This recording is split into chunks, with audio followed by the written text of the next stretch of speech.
దేవుని నామమున అందరికీ వందనములు. వర్తమానంలోనికి వెళ్ళక మునుపు యోహాను రాసిన ప్రకటన గ్రంథము 12వ అధ్యాయము 12వ వచనం అందరం కలిసి చదువుకుందాం. అందుచేత పరలోక నివాసులారా ఉత్సహించుడి, భూమి సముద్రమా మీకు శ్రమ. అపవాది తనకు సమయము కొంచెమే అని తెలుసుకొని బహుక్రోధము గలవాడై మీ యొద్దకు దిగి వచ్చి ఉన్నాడని చెప్పాను. మరి ఒక లేఖన భాగాలు చదువుకుందాం. ప్రకటన గ్రంథము 2వ అధ్యాయము 10వ వచనం. ఇదిగో మీరు శోధింపబడినట్లు అపవాది మీలో కొందరిని చెరలో వేయింపబోచున్నాడు. 10 దినములు శ్రమ కలుగును, మరణం వరకు నమ్మకముగా ఉండుము, నేను నీకు జీవ కిరీటం ఇచ్చేదను. ఇది మనం చదువుకున్న లేఖన భాగంలో ప్రకటన గ్రంథము మొదటిగా 12వ అధ్యాయాన్ని మనం చదువుకున్నాం.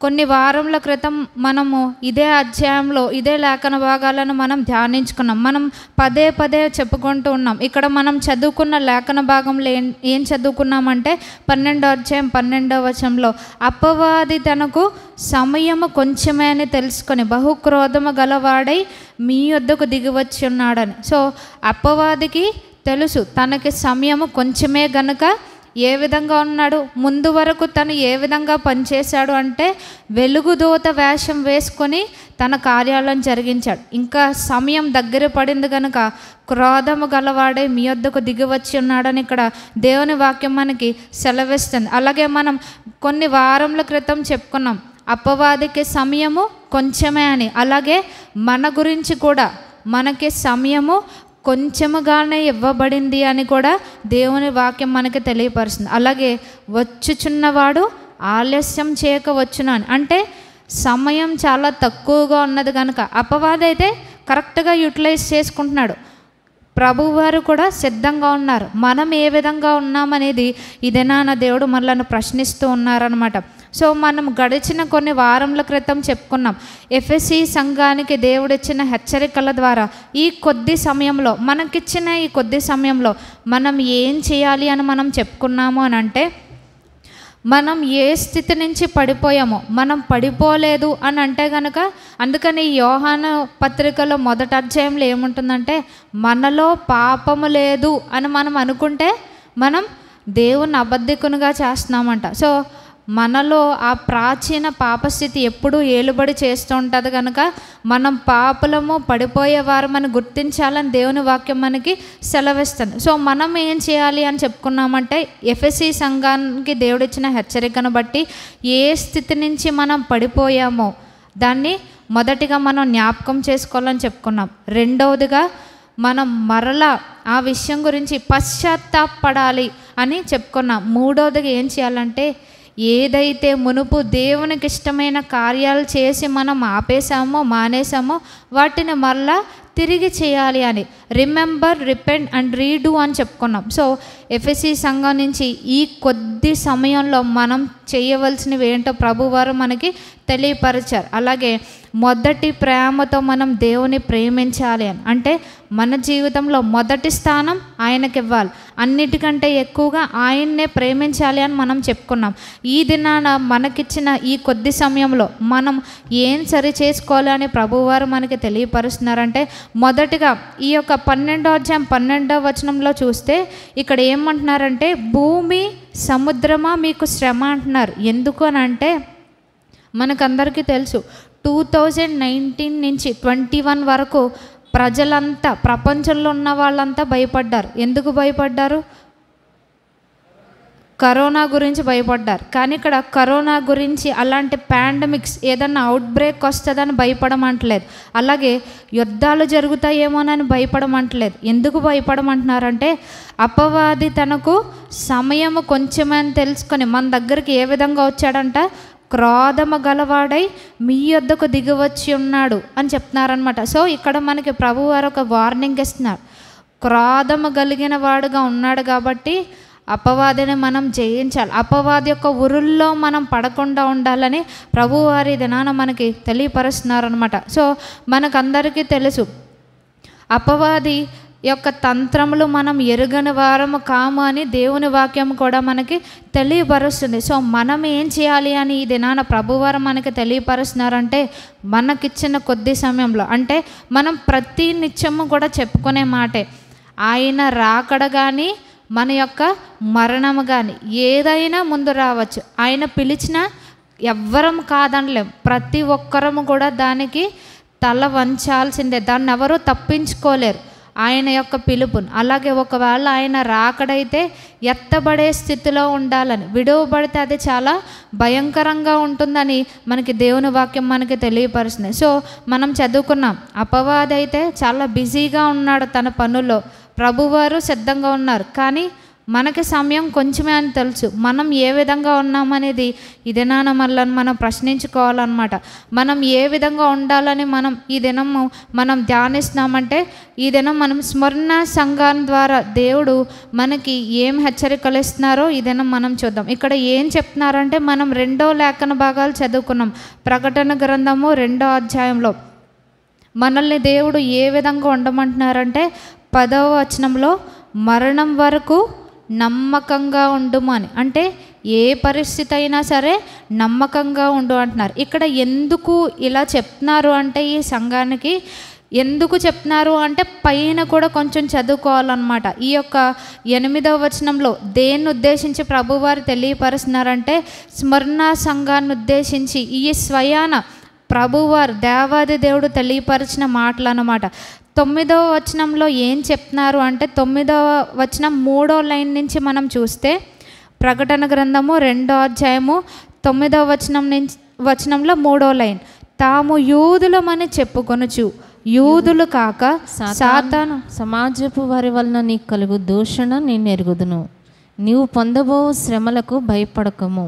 ఇక్కడ ఏం చెప్తున్నారు అని అంటే, మనం చదువుకున్న ఈ లేఖన భాగాల్లో యూదులము అని ఉంది, కానీ ఇంగ్లీష్ బైబిల్లో ఏముంటుందంటే గాడ్స్ పీపుల్ అని. అంటే వాళ్ళు ఏమని చెప్పుకుంటున్నారంట, మేము దేవుని ప్రజలమే, దేవుని నమ్ముకున్న వారమే అని చెప్పుకుంటున్నారు. కానీ ప్రభువారు వీళ్ళ గురించి ఏం సాక్ష్యం ఇస్తున్నారంటే, చివరి లైన్లో వీళ్ళు సాతాను సమాజపు వారంట. ఎందుకు అలాగ అన్నారు అనంటే, ఇక్కడ వీళ్ళకి ఈ దేవుని ప్రజలమని చెప్పుకునే ఈ కేటగిరీ, ఈ గ్రూప్కి ఒక టాలెంట్ ఉందన్నమాట, ఒక పనికిమాలిన టాలెంట్ ఉందని ప్రభువారు తెలియపరుస్తున్నారు. అదేంటంటే, యూదులు కాక యూదులమని చెప్పుకొంచు ఏం చేస్తున్నారంట, వీళ్ళు దూషణ చేస్తున్నారంట. ఎవరినంటే దేవుని ప్రజల్ని, దేవుని పని నమ్మకంగా చేసేవారిని. ఇక్కడ స్మరణ సంఘము ఎన్నో శ్రమలు పడుతున్నప్పటికీ వీళ్ళను చాలా నమ్మకంగా ఉన్నారన్నమాట.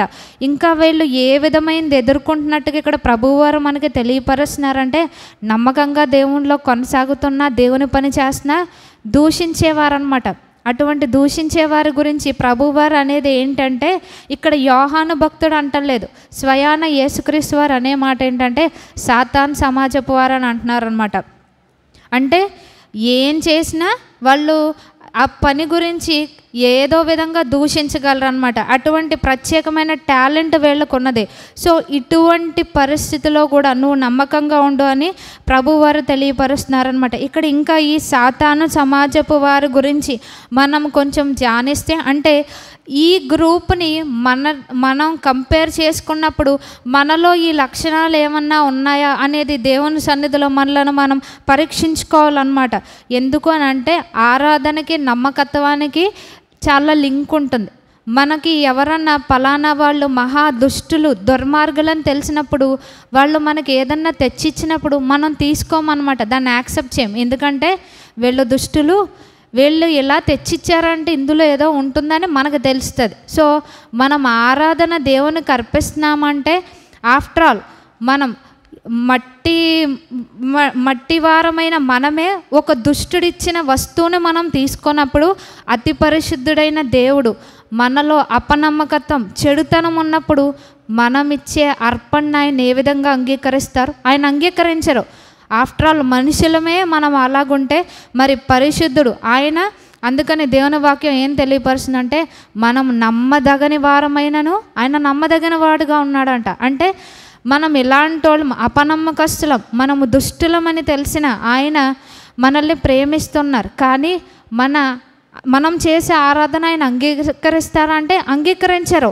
సో ఆయనకు అంగీకారంగా ఉండాలి అంటే మనలో ఉండకూడనివన్నీ తొలగించుకోవాలని ప్రభువారు ఈ దినాన మనకి తెలియపరుస్తున్నారు అనమాట. సో మనం ఇక్కడ చెప్పుకున్నాం, ఇక్కడ సాతాను సమాజపు వారు అని ఇక్కడ ప్రభువారు తెలియపరుస్తున్నారు. వాళ్ళు ఏం చెప్పుకుంటారంట, మేము దేవుని ప్రజలమే అని చెప్పుకుంటారనమాట. అంటే వీళ్ళకి ప్రార్థన చేయడం తెలుసు, వాక్యాలు బాగా తెలుసు, మందిరానికి వచ్చేవారే, అంటే సహవాసములో 100% పరిశుద్ధులు ఉండరనమాట. అందుకని ప్రభువారు ఏం చెప్తారంటే, గోధుమలు వేసినప్పుడు గురుగులు కూడా వచ్చాయంట. ఏమంటారంటే కలిసి పెరగనివ్వండి, చివరిలో వాటి సంగతి చూద్దామని. సో అలాగా సంఘం అంతటిలో కూడా గురుగులు ఉంటాయని ప్రభువారు తెలియపరుస్తున్నారు. అంటే సాతాను సమాజపు వారు కూడా ఉంటారని ప్రభువారు తెలియపరుస్తున్నారు అనమాట. అంటే మందిరానికి వస్తారు, ప్రార్థనలు చేస్తారు, వాక్యం అన్నీ కూడా బాగా తెలుసు, కానీ వీళ్ళు చేసే ప్రత్యేకంగా ప్రభువారు వీళ్ళ గురించి ఎందుకు సాతాను సమాజపు వారు అన్నారంటే, ఇక్కడ వీళ్ళు ఏం చేస్తున్నారని మనం చదువుకున్నాం, దూషిస్తూ ఉన్నారంట. అంటే ఎవరిని దూషిస్తున్నారంటే, ఎవరైతే సత్యాన్ని ప్రకటించేవారుగా ఉంటారో వారిని దూషిస్తున్నారు, ఎవరైతే సత్యంగా జీవిస్తున్నారో వాళ్ళని దూషిస్తున్నారు, ఎవరైతే దేవుని చేత నియమింపబడిన వారుగా ఉన్నారో వారిని దూషించేవారుగా ఉన్నారు. అలాగే దేవుడు నియమించిన వారిని కాదనేవారు అనమాట. వాళ్ళ యొక్క హెడ్షిప్ కోరుకుంటారనమాట. అంటే దేవుడు నియమించిన వాళ్ళు కాదు, ఇక్కడ మేము ఉండాలి అని కోరుకునేవారు అనమాట. సో ఈ సాతాన్ సమాజపు వారి గురించి మనం కొన్ని ఎగ్జాంపుల్స్ చూసుకుంటే కనుక, మొదటగా మనం అపోస్తుల కార్యాలు 7వ అధ్యాయం చూస్తే, అపోస్తుల కార్యాలు 7వ అధ్యాయము, ఇక్కడ అపోస్తుల కార్యాలు 6, 7 అధ్యాయాల్లో ఎవరి గురించి ఉంటుందంటే స్టెఫెను భక్తుని గురించి ఉంటుందన్నమాట. ఈ స్టెఫెను భక్తుడు లేచి వారికి దేవుని గురించిన మాటలు చెప్తూ ఉంటారనమాట.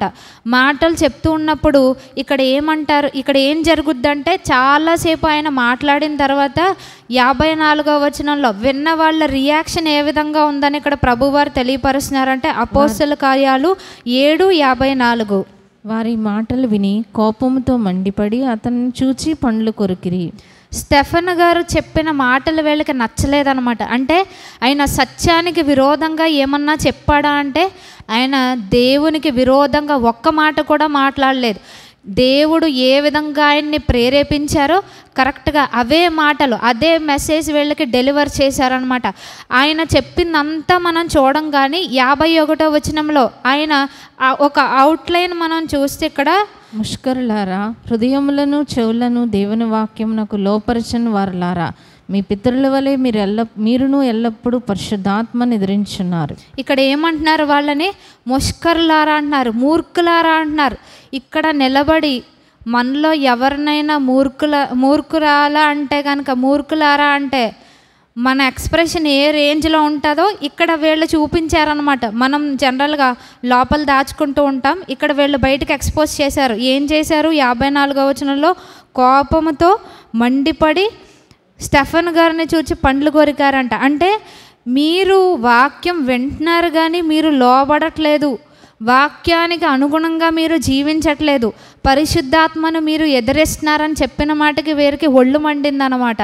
సో వాళ్ళు ఏం చేశారు, అక్కడ స్టెఫెన్ గారిని రాళ్లతో కొట్టి చంపినట్టుగా చూసినాం. అంటే వాక్యం తెలుసు వాళ్ళకి, వాళ్ళు సత్యాన్ని అంగీకరించారా అంటే లేదు. సో వాక్యం తెలుసు, ప్రార్థన తెలుసు, దేవుడిచ్చిన ఆజ్ఞలు, కట్టడలు, విధులు అన్నీ తెలుసు, కానీ వీళ్ళు ఏ గ్రూప్లో ఉన్నారంటే సాతాను సమాజపు వారుగా ఉన్నారనమాట. వీళ్ళకి నచ్చలేదు, సత్యాన్ని సత్యంగా చెప్పినందుకు వీళ్ళకి నచ్చలేదన్నమాట. ఈయన ఏం చేశారు అంటే రాళ్లతో కొట్టి చంపినట్టుగా మనం చూస్తున్నాం. అలాగే ఇర్మియా గ్రంథం మనం చూస్తే, ఇర్మియా గ్రంథము 36వ అధ్యాయము, సత్యానికి విరోధంగా చేసిన కొన్ని క్యారెక్టర్స్ని మనం ఎగ్జాంపుల్స్గా చూస్తున్నాం.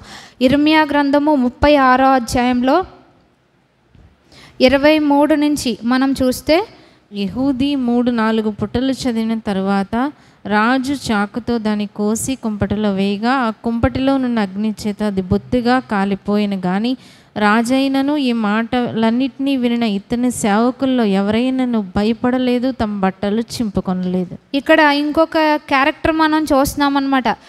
దేవుని మాటలు ఇక్కడ రాజు దగ్గర వినిపిస్తున్నారన్నమాట. వినిపిస్తూ ఉంటే ఏదైతే ఆ గ్రంథంలో లిఖించబడి ఉన్నాయో అవి చదివి వినిపిస్తుంటేనే తనకి ఒళ్ళు మండిందంట. ఆయనకి వాళ్ళు ఆయనేమో మెసేజ్ ఇస్తే వాళ్ళకి కోపం వచ్చింది. ఇక్కడ గ్రంథంలో యాస్టీజ్గా ఏది ఉందో చదివినందుకు ఇక్కడ రాజుకి కోపం వచ్చిందంట. ఏం చేశాడు అంటే, ఏదైతే ఆ దేవుని గ్రంథాన్ని చదువుతున్నాడో దాన్ని కోసి అతను ముందున్న కుంపట్లో వేశాడంట. అంటే అతను చేసిన పని ఏంటంటే బైబిల్ని చింపి అందులో కుంపట్లో పాడేయడం అనమాట. అంటే అతనికి అంత కోపం వచ్చేసింది అనమాట. దేవుడు న్యాయంగా నడుచుకోమన్నందుకు, మన పక్క వాళ్ళతో మనం దైవికమైన రిలేషన్స్ మెయింటైన్ చేయాలన్నందుకు ఆ రాజుకి నచ్చలేదన్నమాట. అంటే సత్యానికి విరోధంగా మనం ఎంత ప్రార్థన చేసినా, ఎంత వాక్యం చదివినా, మనం దేవునికి ఎంత అర్పణ అర్పించినా, ఆయన కోసం ఎంత పని చేసినా సత్యాన్ని మనం అంగీకరించలేకపోతున్నాము అంటే అక్కడ సాతాను సమాజపు వారు అని ప్రభువారు తెలియపరుస్తున్నారనమాట. మొదటిగా మనం చెప్పుకున్నాం ఒక క్యారెక్టర్ గురించి. స్టెఫెన్ గారు చెప్పేటప్పుడు అక్కడ ఉన్న వాళ్ళకి నచ్చలేదన్నమాట. వాళ్ళు సత్యాన్ని అంగీకరించలేకపోయారు. అలాగే ఇంకా ఇక్కడ రెండోది మనం చూసాం. ఇక్కడ రాజు కూడా ఏం చేశాడు అని అంటే, ఈ యెహోయాకీం అన్నవాడు దేవుని మాటలు చదివి వినిపిస్తున్నప్పుడే అతనికి నచ్చలేదన్నమాట. సత్యానికి విరోధంగా ఉన్నాడు. అలాగే ఇంకొక వ్యక్తిని కూడా మనం చూస్తే 2 తిమోతి 2వ అధ్యాయము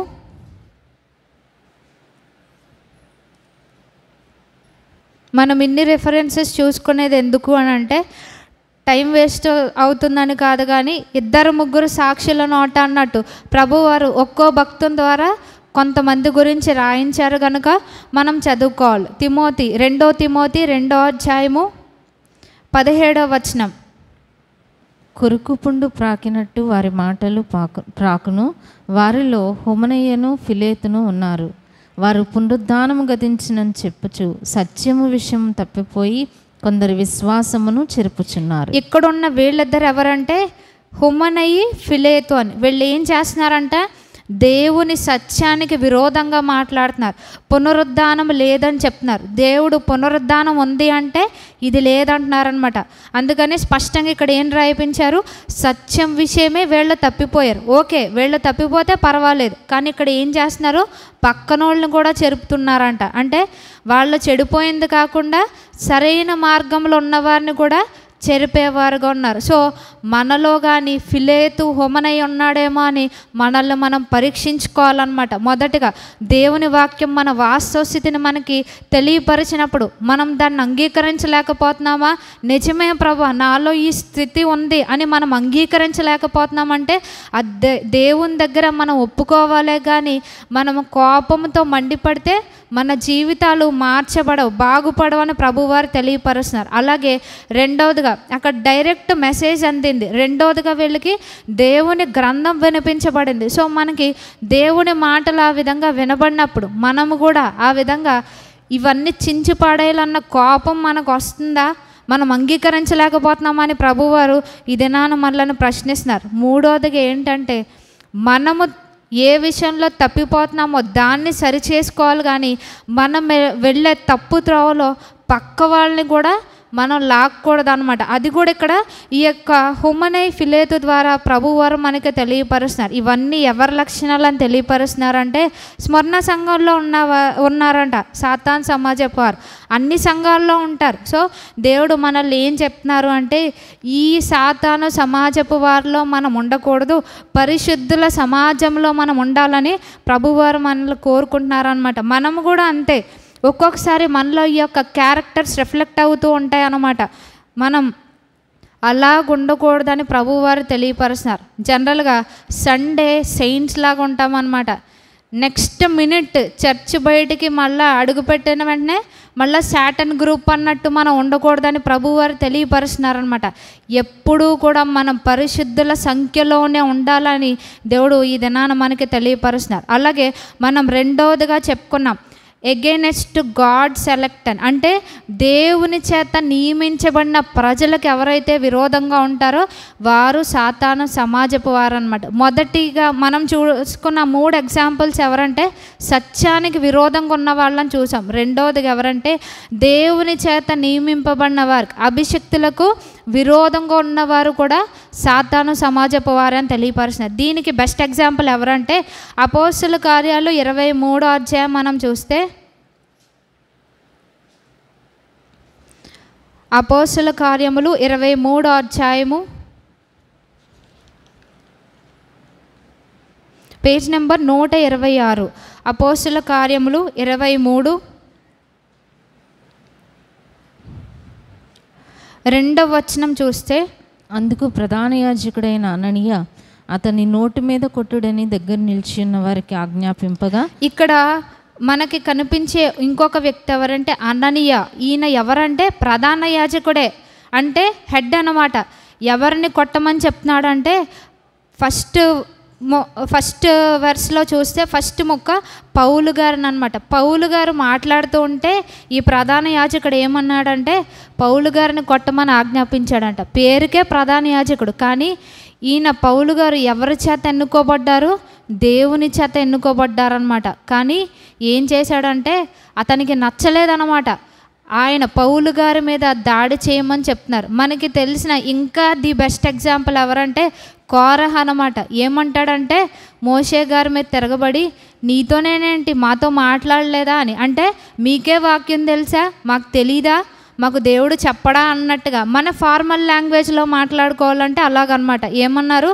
కోరహు ఏ విధంగా తిరుగుబాటు చేశాడో దేవుడు నియమించిన నాయకులకు విరోధంగా ఉన్నవారు కూడా సాతాను సమాజపు వారని ప్రభువారు తెలియపరుస్తున్నారు. మొదటగా చెప్పుకున్నాం సత్యానికి విరోధంగా ఉన్నవారు, రెండోది దేవుడు నియమించిన అభిషక్తులకు విరోధంగా ఉన్నారు, మూడోది ఏంటంటే దేవుడు నియమించిన అభిషక్తులను కాదని వాళ్ళు అధికారాన్ని ప్రధానత్వాన్ని కోరుకునే వాళ్ళు మూడో వ్యక్తులు అనమాట. సాతాను సమాజపు వారిలో ఇదొక కేటగిరీ. దానికి ఎవరంటే 3వ యోహాను పత్రిక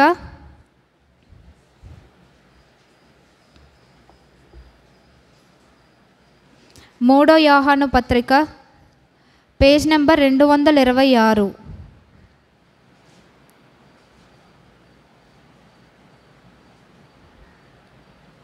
యోహాను రాసిన 3వ పత్రిక 9-10 వచనాలు మనం చూస్తే, నేను సంగమునకు ఒక సంగతి వ్రాసి తిని, అయితే వారిలో ప్రధానత్వం కోరుచున్న దియోత్రెఫే మమ్మను అంగీకరించటలేదు.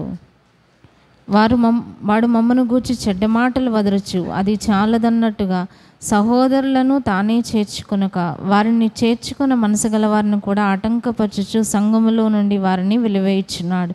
అందుచేత నేను వచ్చినప్పుడు వాడు చేర్చిన క్రియలను జ్ఞాపకం చేసుకుందను. ఇక్కడ కూడా యోహాను భక్తుడు సంఘాన్ని ఉద్దేశించి తెలియపరుస్తున్నారనమాట. ఇక్కడ ఒక వ్యక్తి గురించి చెప్తున్నారు, ఎవరంటే దియోత్రేఫే అని. అతను ఏం చేస్తున్నాడంట? ప్రధానత్వం కోరుకుంటున్నాడంట. అంటే దేవుడు ఎవరిని ఉండాలో వారిని ఆయన నియమిస్తాడు. అధికారులను, ఆ నాయకులను కాదని నేను హెడ్షిప్ నాకు కావాలి, నేను నాయకత్వాన్ని జరిగించాలి అని తను ఇక్కడ కోరుకుంటున్నాడు అనమాట. అంటే దేవుడు నియమించిన అభిషక్తులను తను అంగీకరించలేకపోతున్నాడు. ఇంకా ఏం చేస్తున్నాడంటే ఎవరైతే దేవుడు నియమించిన అభిషక్తులు ఉన్నారో వారి గురించి చెడ్డ మాటలు వదరచు అంట. అంటే వీళ్ళు అలాంటోళ్ళు, వీళ్ళు ఎలాంటోళ్ళు, ప్రజెంట్ జరిగేదే అనమాట. యోహాను భక్తుడు రాసింది అలా చెప్తూ ఇంకా అది చాలన్నట్టుగా ఇంకేం చేస్తున్నాడు? సహోదరులను తానే చేర్చుకొనక వారిని చేర్చుకొన మనసు గల వారిని కూడా ఆటంకపరచుచు సంఘములో నుండి వారిని వెలివేయుచున్నాడు. అంటే వచ్చే వారికి కూడా అభ్యంతరం కలుగు చేస్తున్నాడంట. అంటే దేవుని సంఘంలోనికి నూతనమైన వారు రాకుండా, ఎవరైతే అందులో స్థిరపరచబడకుండా చేయాలని చూస్తారో వారి అపవాది సంబంధాలు అనమాట. అందుకని స్వయాన యేసుక్రీస్తు వారు చెప్పిన మాట ఏంటంటే, నాతో కలిసి సమకూర్చని వాడు నాకు విరోధి, నా పక్షంన ఉండవాడు నాకు విరోధి అని అంటున్నారనమాట.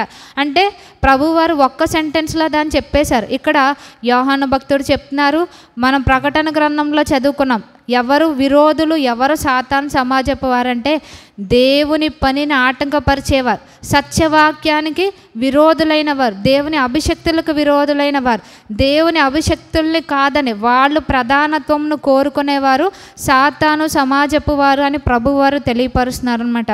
సో ఈ మనకున్న ఈ కొద్ది సమయంలో ఇటువంటి లక్షణాలు మనలో లేకుండా ఉండాలని ప్రభువారు కోరుకుంటున్నారనమాట. అంటే ఇలాగ ఉండి మనం చేసే ఆరాధన ఆయన దృష్టికి అంగీకారంగా ఉండదు. మనలో ఫిలేత్ ఉన్నాడా, హుమనై ఉన్నాడా, దియోత్రేఫే ఉన్నాడా, ఎవరైతే స్టెఫెన్ గారు చెప్పిన వాక్యాన్ని వినని అటువంటి కోపముతో మండిపడే పరిస్థితి మనలో ఉందా అన్నది ప్రభువారు మనల్ని ఈ దినం ప్రశ్నిస్తున్నారనమాట. సో మనకున్న కొద్ది సమయంలో మనకి ఈ యొక్క ఇచ్చిన ఈ తరుణంలో మనం దీన్ని తొలగించుకోవాలని ప్రభువారు మనకి తెలియపరుస్తున్నారనమాట. ఇంకొకటి, ఈ కొద్ది సమయంలో ఇంకా తొలగించుకోవాల్సింది తొలగించుకుంటూ మనం ఏం కలిగి ఉండాలని ప్రభువారు మనకి తెలియపరుస్తున్నారంటే, మనం చదువుకున్న లేఖన భాగాల్లో రెండోది చదువుకున్నాం. ప్రకటన గ్రంథము 2వ అధ్యాయంలో ఏం చెప్పారు అంటే 10వ వచనంలో నమ్మకంగా ఉండమంటున్నారనమాట. ఎందులో నమ్మకంగా ఉండమని తెలియపరుస్తున్నారంటే అన్ని విషయాల్లో నమ్మకంగా ఉంటున్నారు. ఎప్పటి వరకు అంటే మన యొక్క చివరి శ్వాస వరకు కూడా మనం నమ్మకంగా ఉండాలంట. అంటే పరిస్థితులన్నీ బాగున్నప్పుడు మాత్రమే కాదు, పరిస్థితులు బాగా లేనప్పుడు కూడా అన్ని విషయాల్లో అన్ని పరిస్థితుల్లో కూడా మనం నమ్మకంగా ఉండాలని ప్రభువారు తెలియపరుస్తున్నారు. మొదటిగా మనకి ప్రభువారు ఎందులో నమ్మకంగా ఉండమని చెప్పారంటే లూకాసు వార్త 16వ అధ్యాయము,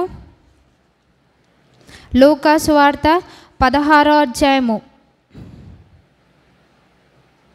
11వ వచనం, పేజ్ నెంబర్ 69. కాబట్టి మీరు అన్యాయపు సిరి విషయంలో నమ్మకముగా ఉండని ఎడల సత్యమైన ధనమును ఎవడు మీ వశము చేయును. అంటే ఈ లోకములో మనకి వచ్చే అన్యాయపు సిరి విషయంలో మనం నమ్మకంగా ఉండాలంటే, అంటే అన్యాయపు సిరి విషయంలో కూడా నమ్మకంగా ఉంటేనే మనకి సత్యమైన దేవుడు ఇస్తానన్నారు. అందుకని పై వచనంలో 10వ వచనంలో ఏమన్నారంటే, అంటే నేను అన్ని విషయాల్లో నేను నమ్మకంగా ఉంటున్నాను, ఆ చిన్న విషయంలో నేను తప్పిపోయాను అని మనం అంటాక లేదనమాట. ఇక్కడ 10వ వచనంలో చెప్తున్నారు. ఏమంటున్నారంటే, మిక్కిలి కొంచెములో నమ్మకముగా ఉండువాడు ఎక్కువలోనూ నమ్మకంగా ఉండును, మిక్కిలి కొంచెములో అన్యాయముగా ఉండేవాడు ఎక్కువలోనూ అన్యాయంగా ఉండును. అంటే 10 రూపాయల్లో మనం అన్యాయంగా అపనమ్మకస్తులంగా ఉన్నామంటే 100 రూపాయల్లో నమ్మకంగా ఉంటాం అనమాట. అబ్బే నేను 100 రూపాయలు 1000 రూపాయల్లో చాలా నమ్మకంగా ఉంటాను, ఈ 10 రూపాయలు మాత్రం నేను కొంచెం తప్పిపోయానంటే ఈ స్టాండర్డ్ను మనం తప్పిపోయినట్టు అనమాట. ఇక్కడ ప్రభువారు తెలియపరిచేది ఏంటంటే మిక్కిలి కొంచెములో కూడా మనం నమ్మకంగా ఉండాలని దేవుడు మనకి తెలియపరుస్తున్నారనమాట. సో ఈ యొక్క మనకిచ్చిన, మనం ఆల్రెడీ బాప్తిస్మం పొంది మనం దేవుణ్ణి అంగీకరించి చాలా కాలం అయిపోయింది, కానీ ఇంకా మనకి ఎక్కువ కాలం ఉందని మనం అనుకుంటాం, కానీ మనకు కూడా కొద్ది సమయమే ఉందని ప్రభువారు తెలియపరుస్తున్నారు. అందుకని నేడే రక్షణ దినమని రాయించారనమాట, రేపు రక్షణ దినమని రాయించలేదు. సో ఈ నేడే రక్షణ దినంలో మనం చేయవలసింది ఏంటంటే నమ్మకత్వాన్ని కలిగి ఉండాలని తెలియపరుస్తున్నారు.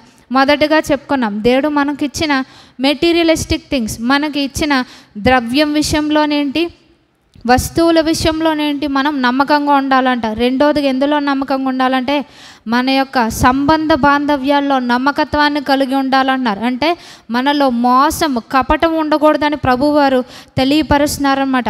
మనకి తెలుసు ప్రకటన క్రొత్త నిబంధనలో ఏ విధంగా మరి దేవుడు మోషే గారి గురించి సాక్ష్యం ఇచ్చారనమాట. మనకి పాత నిబంధనలోను క్రొత్త నిబంధనలో కూడా రాయించారు, మోషే గారు నా ఇల్లంతటిలో నమ్మకమైన వాడు అన్నారు, ప్రభువారు సాక్ష్యం ఇచ్చారనమాట. అలాగే మనం ఇంకొక ఎగ్జాంపుల్ని నమ్మకత్వం గురించి మనం చూస్తే దానియేలు గ్రంథము 6వ అధ్యాయము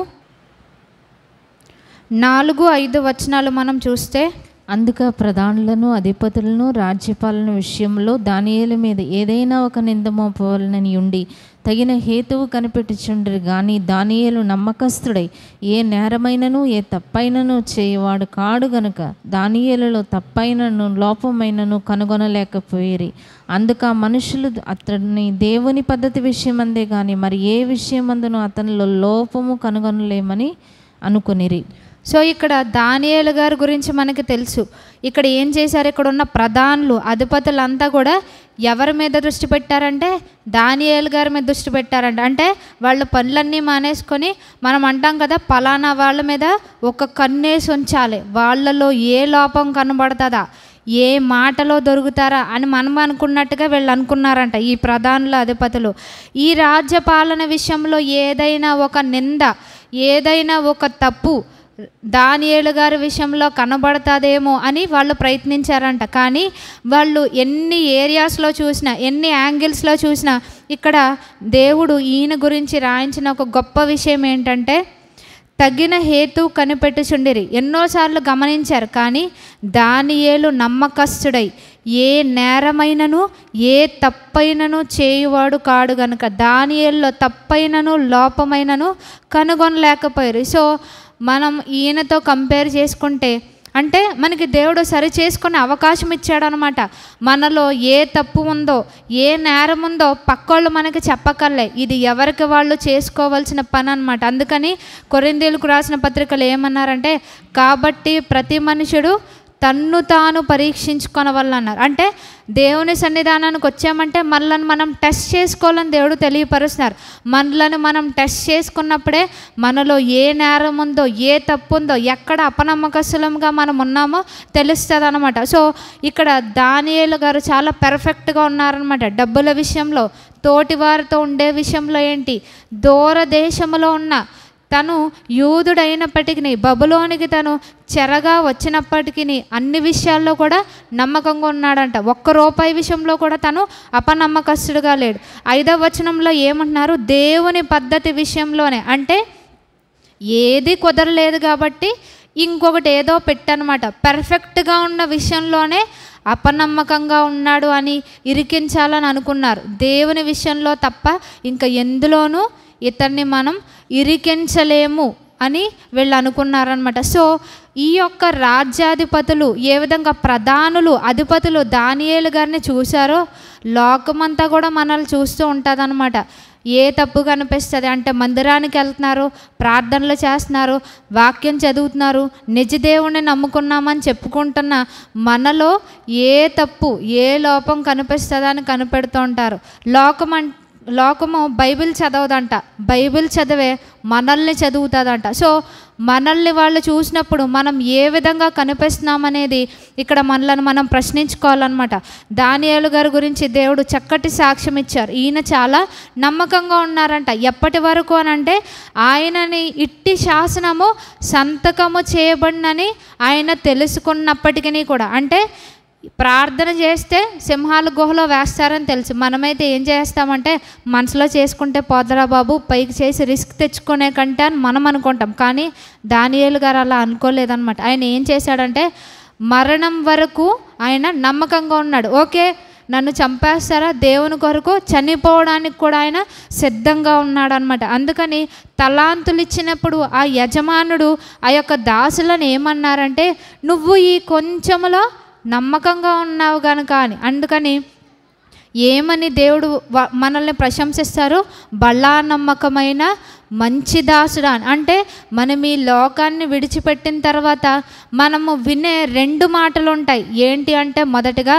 అక్రమం చేయవాళ్ళారా నా యొద్ద నుండి పొండి, మీరెవరో నేను ఎరుగను. రెండోది ఏంటి అంటే బలా నమ్మకమైన మంచి దాసుడా అని. అంటే ఈ రెండిటిలో ఏది వినాలి అన్నది కూడా మనకే దేవుడు ఆప్షన్ ఇచ్చారనమాట. ఏది మనం వినాలనుకుంటామో మన లైఫ్ స్టైల్ని ఆ విధంగా మార్చుకోవాలని తెలియపరుస్తున్నారు. సో అపవాదికి తనకు సమయం కొంచెమే గనుక ఏదో విధంగా దేవుని రాజ్యంలోనికి మనల్ని ప్రవేశించకుండా అపవాది తన ప్రయత్నం తను చేస్తూ ఉంటాడు. కానీ మనం ఏం చేయాలి అంటే ఈ కొద్ది సమయంలో క్రోధము కలిగిన వాడిగా మన దగ్గర ఉన్నప్పటికీ అపవాది ఎలాంటి ఆయుధాన్ని ఉపయోగించినా మనం దాన్ని అధిగమించి మనం దేవుని కొరకు జీవించాలి అని ప్రభువారు మనకి తెలియపరుస్తున్నారనమాట. అందుకని ఈ యొక్క ప్రకటన గ్రంథము 2వ అధ్యాయంలో వీళ్ళకి ప్రభువారు చెప్పింది ఏంటంటే మరణం వరకు కూడా నమ్మకంగా ఉండమంటున్నారనమాట. ఇంగ్లీష్ వెర్షన్లో ఏముంటుందంటే డోంట్ క్విట్ అని ఉంటుంది. అంటే మధ్యలో ఆపొద్దు అని అంటారు. దేవునితో మన ప్రయాణాన్ని ఏమి వచ్చినా సరే మనం మధ్యలో ఆపకూడదు అని తెలియపరుస్తున్నారు. ఇంకా ఇంగ్లీష్ వెర్షన్లో ఇంకా ఏం చెప్తారంటే, even if it cost you your life, అంటే అక్కడ నీ ప్రాణాన్ని పెట్టవలసి వచ్చినా సరే వెనుకడుగు వేయకు, నన్ను విడిచిపెట్టకొని ప్రభువారు మనకి తెలియపరుస్తున్నారనమాట. ఇక్కడ స్మరణ సంఘాన్ని దేవుడు ఏ విధంగా బలపరుస్తున్నారంటే, ఈ సాతాను సమాజపు వారు నిన్ను దూషించే దోషణలు, నీ గురించి చెప్పే చెడ్డ మాటలన్నీ కూడా నేను వింటున్నాను, వాటికి నువ్వు భయపడవద్దు అంటున్నారు. ఇక్కడ ఇంకా ఏమంటున్నారంటే, అటువంటి పరిస్థితిలో కూడా నీ నమ్మకత్వాన్ని నువ్వు విడిచిపెట్టకొని ప్రభువారు తెలియపరుస్తున్నారనమాట.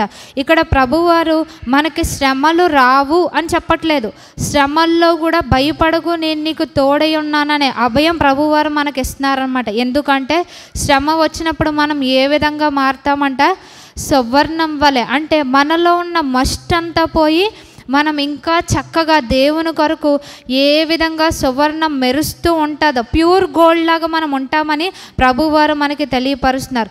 అందుకనే దేవుడు శ్రమలను అనుమతిస్తారు. అందుకని శిష్యుల్ని ఏ విధంగా బలపరిచారంటే, అనేక శ్రమలను సహించి మనం దేవుని రాజ్యాన్ని చేర్చుకోవాలంట. అంటే కంఫర్ట్ జోన్లో సుఖాలను అనుభవిస్తూ ఉంటే మనం దేవుని రాజ్యాన్ని చేరుకోలేం. దేవుని రాజ్యాన్ని చేరుకోవాలంటే శ్రమల గుండా మనం వెళ్ళాల్సిందే. ఇదే ఈ స్మరణ సంఘానికి దేవుడు చెప్పారు. ఇటువంటి పరిస్థితుల్లో నువ్వు దోషణలు ఎదుర్కొంటున్నావు, నీ గురించి ఎన్నో వదరబోతులు మాటలు వినిపిస్తూ ఉన్నా మధ్యలో ఈ పని నాపకు, నీ యాత్రను నువ్వు క్విట్ చేయకొని ప్రభువారు తెలియపరుస్తున్నారన్నమాట. మరణం వరకు కూడా ఏ పరిస్థితి వచ్చినా సరే నువ్వు నమ్మకంగా ఉండు, నమ్మకత్వాన్ని కోల్పోకు అని ప్రభువారు తెలియపరుస్తున్నారు. అందుకని దేవుడు ఈ దినాన మనకిచ్చేది ఏంటి అంటే, హెబ్రీయులకు రాసిన పత్రిక 10వ అధ్యాయము, హెబ్రీ 10:6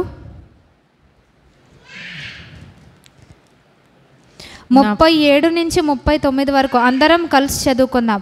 హెబ్రీయులకు రాసిన పత్రిక 10వ అధ్యాయము, పేజ్ నెంబర్ 206, 37 నుంచి 39 వరకు అందరం కలిసి చదువుకుందాం.